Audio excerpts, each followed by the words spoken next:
Poppy Playtime's spin-off game Project Playtime just got a massive update revealing tons of new secrets, lore clues, and even some hints for what we can expect in Chapter 3 and the rest of the game. So, if you didn't know, the side game Project Playtime recently got a big Phase 3 update, adding a ton of new skins, bug fixes, and other gameplay improvements to the base title, which is nice. However, for this video's sake, what I want to focus on is the lore secrets, because there's actually a ton of them hiding in the game's brand new map, Misfits Pit, which, similar to previous maps, is an area in the factory that is dedicated to destroying and studying rejected versions of the toys, or misfit toys as they call them. And around the new map, you could see a bunch of interesting things like some of the rejected toys, massive shredders used to destroy all of them, and even more cryptic things like these brand new notes with numbers and codes seen around the map, which, as far as I know, are completely new to the game. And in the map, a ton of these can be seen, like this one that says plastic with a bunch of random numbers, along with a bunch of other ones saying very similar things, including this one that simply has a code. And while telling what these mean, if anything, is basically impossible at the moment, they seem like they could be intentional and are going to be worth remembering later in the game, perhaps for something like the recently started ARG.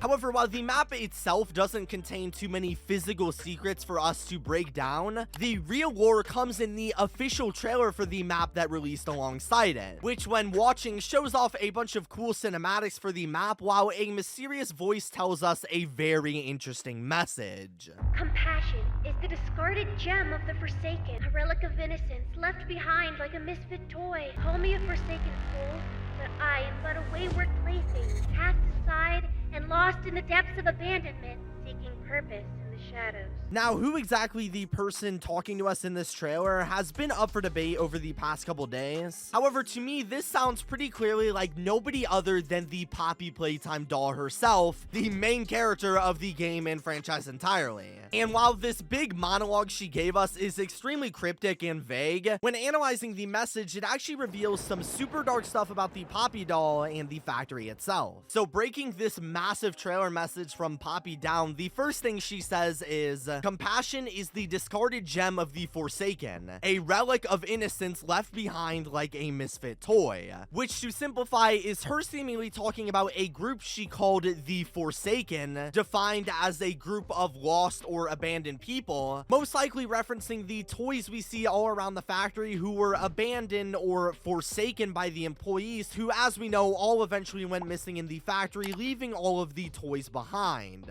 Those toys of which, according to Poppy, once felt compassion or sympathy for others in the factory, likely referencing the children they were taking care of, but at least at some point had lost their innocence and left their compassion behind, as she said, like a misfit toy. Using the misfit rejected toys we see being shredded on the map as symbolism for both the toys themselves being left behind and to represent their innocence being destroyed. Evident by the fact that when we enter the factory in the games, the toys are all unreasonably violent and aggressive towards us. And furthermore, Poppy goes on saying, call me a forsaken fool, but I'm but a wayward plaything, cast aside and lost in the depths of abandonment, seeking purpose in the shadows. This time referring to herself as the Forsaken, and even claims she was cast aside and left to find purpose in the shadows. Most likely referring to how when we found her in Chapter 1, she was left alone in a box literally in the shadows and dark, and also was metaphorically left in the darkness, having nobody to help her out of her case, trapped in a random glass case in the factory and abandoned by the employees who went missing years later, being, as she says in the message, left seeking purpose while stuck in the room, with her, based on the game and other media, seemingly later finding that purpose in wanting to escape the factory and live immortally as a doll.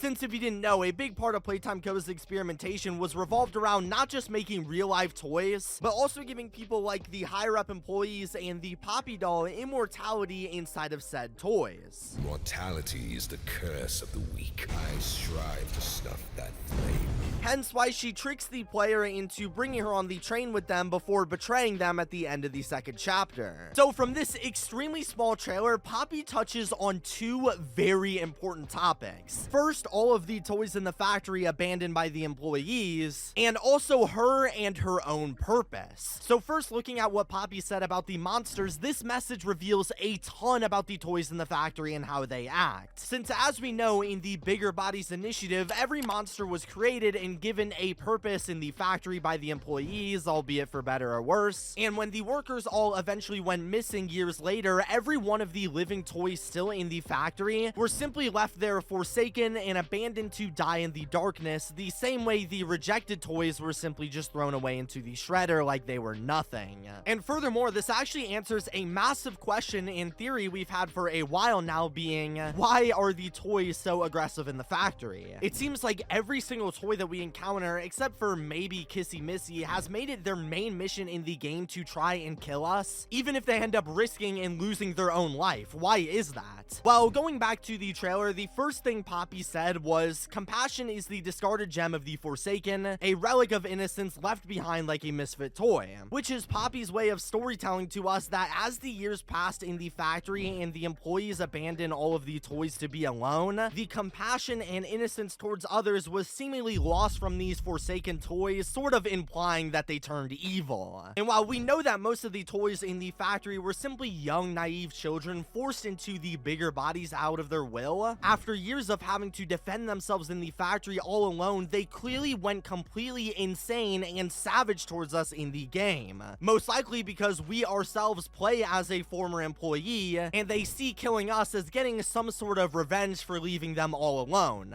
In fact, Mommy Longlegs herself actually backs this theory up in her own statue speech, where she says, "They left Mommy to die alone, but you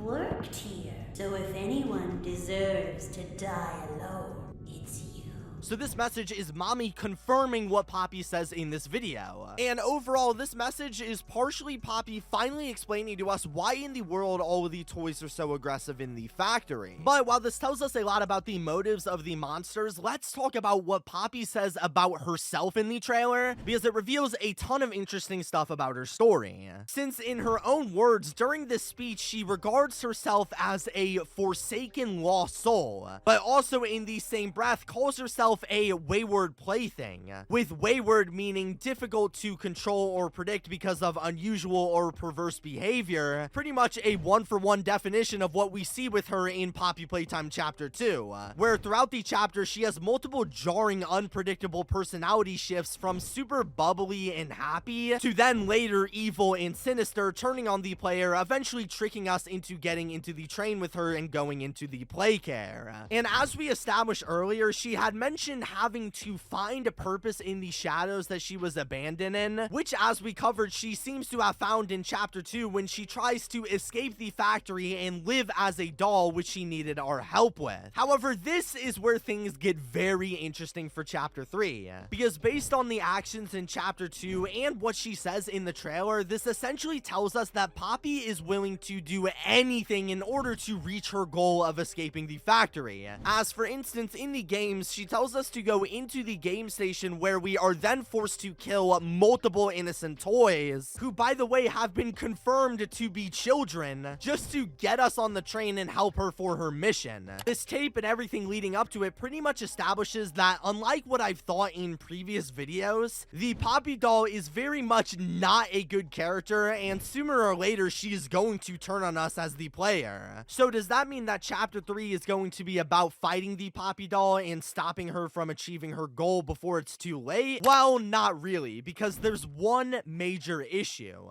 See, if you don't remember, our entire purpose for playing the game and revisiting the factory in Poppy Playtime at all was based on the original letter we got at the very start of the game that directed us to figure out what happened to the employees in the factory. And while we can theorize, as of right now, we still don't really know what went on. However, there is one person in the factory who 100% does: the Poppy doll, as currently she is the only toy that seems to know what happened to everybody in the factory and is willing to talk to us without attacking. And in fact, while it's hard to use as evidence, she literally confirmed to us in an unreleased ending of Chapter 2 that the employees were all gone and that it was her fault, but take that for what you will. However, regardless, this all means that she is the one who can solve our story and tell us what happened to the employees. And when chapter 3 comes around, it's not like we can just abandon Poppy and call it a day. She is the one who holds all of the answers we are looking for in chapter 3 and in the entire game, and we won't actually be able to solve the story of the game without her. Maybe in chapter 3 we could befriend her and use her as our guide around the factory while we try to figure out what happened to all of the employees, at least until these dark intentions of the Poppy doll finally end up revealing themselves. But comment down below what you think and if you agree.